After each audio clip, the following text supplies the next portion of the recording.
Assalamualaikum warahmatullahi wabarakatuh. Alhamdulillah kita bisa berjumpa kembali di channel Bani Sumari. Semoga Allah subhanahu wa ta'ala melimpahkan rahmatnya kepada kita semua. Amin, amin, ya rabbal alamin. Nah, pada kesempatan kali ini kita akan membahas tentang asal-usul mahkota pria Jawa atau yang kita kenal dengan istilah belangkon. Sejak zaman prasejarah, manusia Indonesia sudah mulai beradaptasi. Salah satunya dengan pakaian sebagai pelindung badan dari panas, dingin, gangguan serangga, dan benda tajam. Pakaian mempunyai fungsi keindahan dan dapat melindungi bagian-bagian tubuh tertentu serta memberikan kenyamanan. Di samping itu, pada zaman sekarang ini pakaian juga menunjukkan identitas kedudukan seseorang. Menurut orang Jawa, salah satu kelengkapan berbusana adalah tutup kepala atau yang kita kenal dengan nama belangkon. Belangkon adalah tutup kepala yang terbuat dari kain batik. Belangkon hanya digunakan oleh kaum lelaki sebagai bagian dari pakaian tradisional Jawa. Sebagian masyarakat Jawa menjadikan belangkon sebagai simbol atau ciri khas. Konon digunakan sebagai pembeda antara kaum ningrat keraton golongan bangsawan dengan masyarakat jelata yang hanya memakai ikat sebagai penutup kepala. Awal mulanya belangkon terbuat dari kain ikat atau udeng berbentuk persegi 4 bujur sangkar.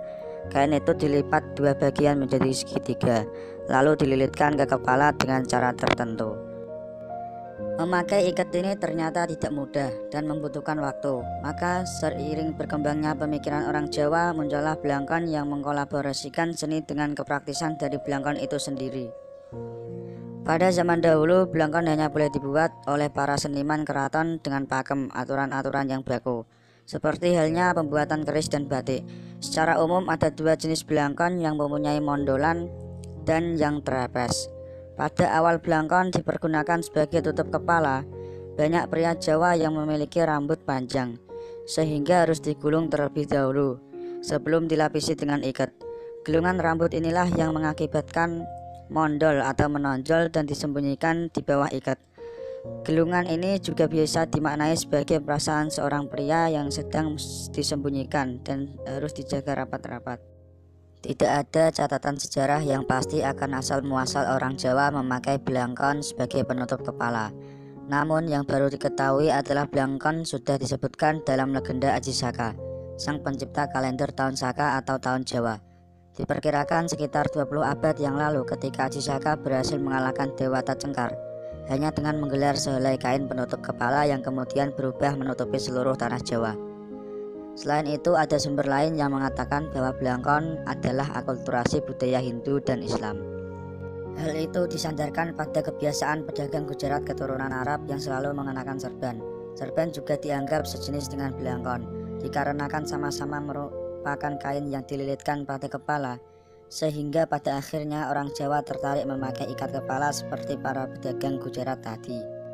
Cerita lain menyebutkan bahwa di suatu waktu akibat peperangan, kain menjadi barang yang sulit didapat sehingga petinggi keraton meminta seniman untuk menciptakan ikat kepala yang lebih efisien, yaitu belangkon.